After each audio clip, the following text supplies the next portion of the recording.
The structure of DNA. A molecule of DNA is made from two strands of nucleotides, which make polynucleotides. So here we see the two blue strands. Each one of them is made of many nucleotides, so we call it a polynucleotide. This entire shape of the DNA is called a double helix. Each nucleotide contains a nitrogenous base, a sugar molecule, and a phosphate.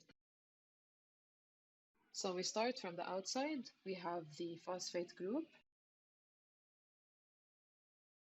It is bound to a sugar molecule, which in DNA is the deoxyribose sugar.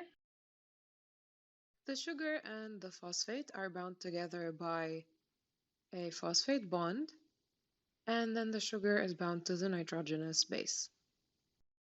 DNA stands for deoxyribonucleic acid. We have different kinds of nitrogenous bases, so we can have 4 different nucleotides. We have adenine, thymine, guanine, and cytosine. And we see them here represented in different colors. And if you notice, in the two strands, nucleotides that have adenine are always opposite to the nucleotides that have thymine. And the nucleotides with cytosine are always opposite to the nucleotides that have guanine. If we see here, red is always bound to green, and blue is always bound to yellow. And that is because adenine and thymine are complementary bases, which means they bind to each other, and cytosine and guanine are complementary bases, which means they bind to each other. So these are the two strands. This is one polynucleotide strand. In this, we have nucleotides that are bound to each other by sugar-phosphate bonds, which means the phosphate is bound to the sugar, and the sugar is bound to another phosphate, and then this phosphate is bound to another sugar. It is making this zigzag shape that we see here, and this is why we call it a polynucleotide strand. It's made of many nucleotides. As for what keeps both strands together, both polynucleotide strands together, they're not bound by sugar-phosphate bonds, they're bound by hydrogen bonds between the complementary nitrogenous bases.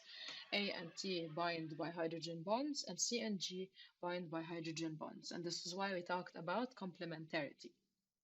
So the DNA is made up of two polynucleotide strands that are bound together by hydrogen bonds between complementary nitrogenous bases, and each polynucleotide strand is made up of sugar-phosphate bonds between the phosphate and the deoxyribose sugar.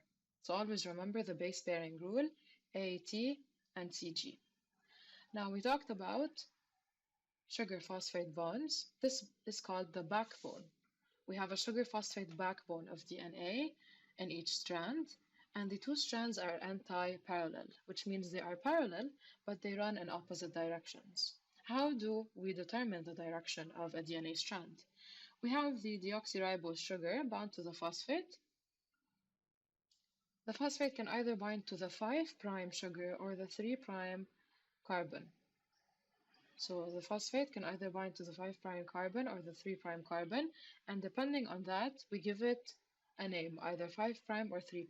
So for example here, this strand, it starts from the bottom, it is bound to the 3' carbon, and it ends, the phosphate is bound to the 5' carbon. The other strand is in the opposite. It starts down from 5', the phosphate is bound to the 5' carbon of the deoxyribose sugar, and it ends with the phosphate bound to the 3' deoxyribose sugar. And this is how we determine direction. So both strands are parallel, but they run in opposite directions, so we call them anti-parallel. The strand that runs from 3' to 5' is called the antisense strand, and the strand that runs in the opposite direction, 5' to 3', is called the sense strand.